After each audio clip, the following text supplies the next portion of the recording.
Hi everyone, Sweathany Wet Tano here, the internet's busiest music nerd, and it's time for a review of the new King Gizzard and the Lizard Wizard album, Infest the Rat's Nest.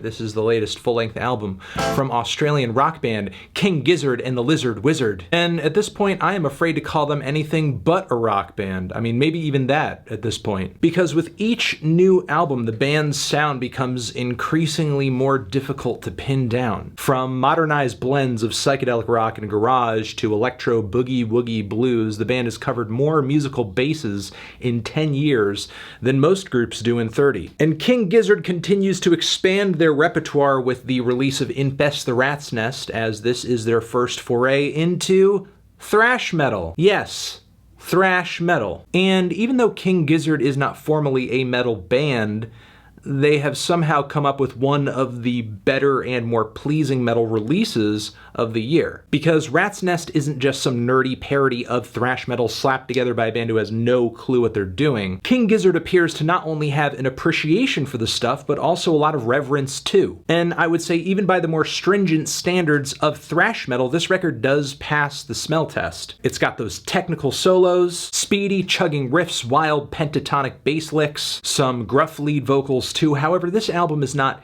a top-down transition of King Gizzard's sound entirely.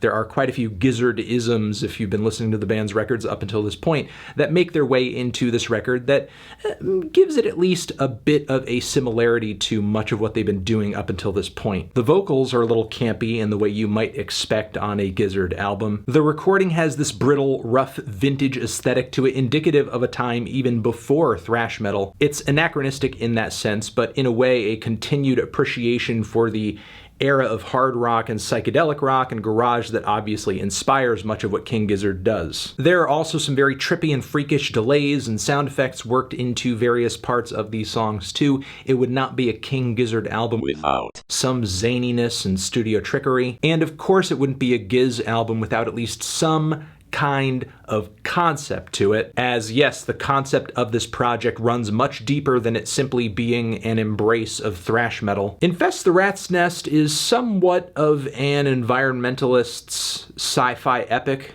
in a way. Not entirely surprising considering some of the conservationist themes that turned up on their last full-length LP, Fishing for Fishies. But what Infest the Rat's Nest is trying to achieve is much grander in scope and comes along with a legit narrative. The tone of the lyrics generally on this thing are a lot more dystopian too, as indicated by the opening track, Planet B. Open your eyes and light the fluid. Get into the petrol siphon.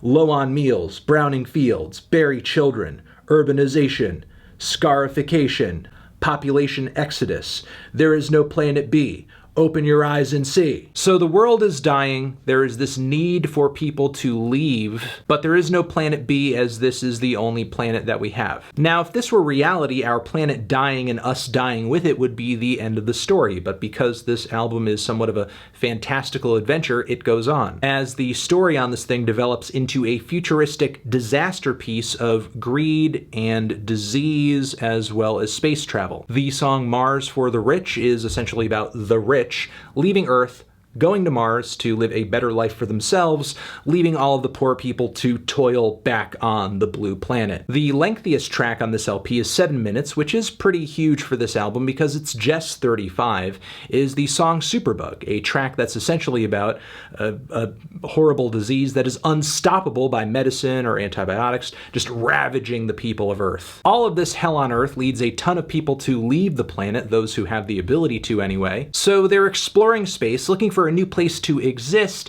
and they eventually find themselves burning up in space, and then they end up down in hell, as you would in that scenario. So while the narrative of this thing is pretty short, it is dark, it is bold, it is brutal, it is unforgiving, and in many respects the sound is too. Again, with the track Planet B, the demonic growls all over that song. There is no Planet B!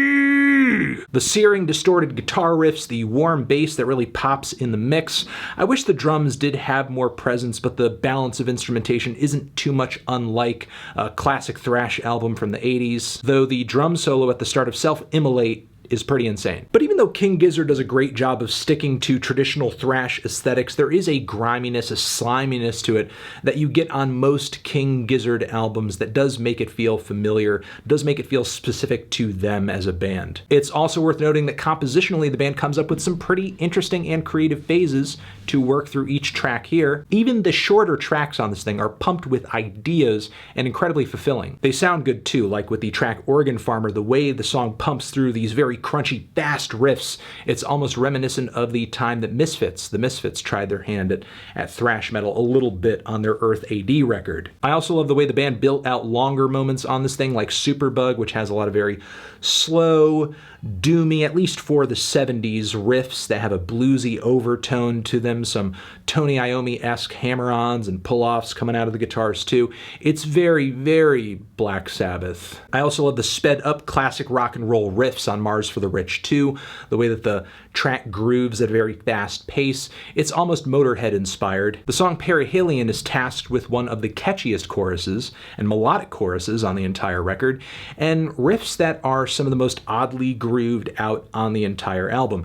Even weirder though is the song Self-Immolate, which on the surface might sound like a very typical thrash metal song, but listen to how the riffs are counted out on the track, because they're always shifting with each bar, as the drums that are pretty constant seem to be hitting a different groove pocket, again with each bar shifting over as this riff is changing ever so subtly. And generally this is the world of King Gizzard. The band always makes sure to work in these weird little ideas, experiments, and Easter eggs into each record, almost into each track, to make every experience listening to them special in some way. So there are a lot of great songs, there are a lot of fantastic ideas packed into this album, and it is explosively tight at 35 minutes. I think my biggest issue with the album as it currently is, like with many stories, is the ending. It just feels like so much lost potential for the album to end in this way, in such a non-detailed way. But from what is here, it's not much of a stretch to realize that the band may be referencing the rich living on Mars and they're being sent to attack them. Because if these people are going to hell and then coming back to exact revenge against the elites who ruined their planet in the first place, why shouldn't that part be as gruesome as every other part on the record? Let's see some heads rolling! And to bring the point home even further, the band released a video game in tandem with their newest record over here. It's online, it's on a website, it is a first-person shooter. You can access it at marsfortherich.com, and the gameplay is pretty much shooting a swarm of rats. So yeah, the rich are rats. And sure, some of the riffs on this thing are a tad bit generic, but I see this album as more of an artistic homage to thrash, not really the band trying to reinvent the wheel. And for what few moments on this record that there are where I think the band could have shot for more originality, generally the concept, the production, and the sheer songwriting talent shown throughout the entire LP, that is enough to make up for that and then some. There are times when I do wish that Rat's Nest was a bit more robust narratively and adventurous sonically, but god damn, this thing is still a really great record, and easily one of the most fun and throttling projects the band has drawn up so far. I'm feeling a strong 8 on this thing. Transition, have you given this album a listen? Did you love it? Did you hate it? What would you rate it? You're the best, you're the best. What should I review next? Hit the like if you like, please subscribe, and please don't cry. Hit the bell as well. Over here next to my head is another video for you to check out. Hit that up, or the link to subscribe to the channel. Anthony Fantano, King Gizzard, forever.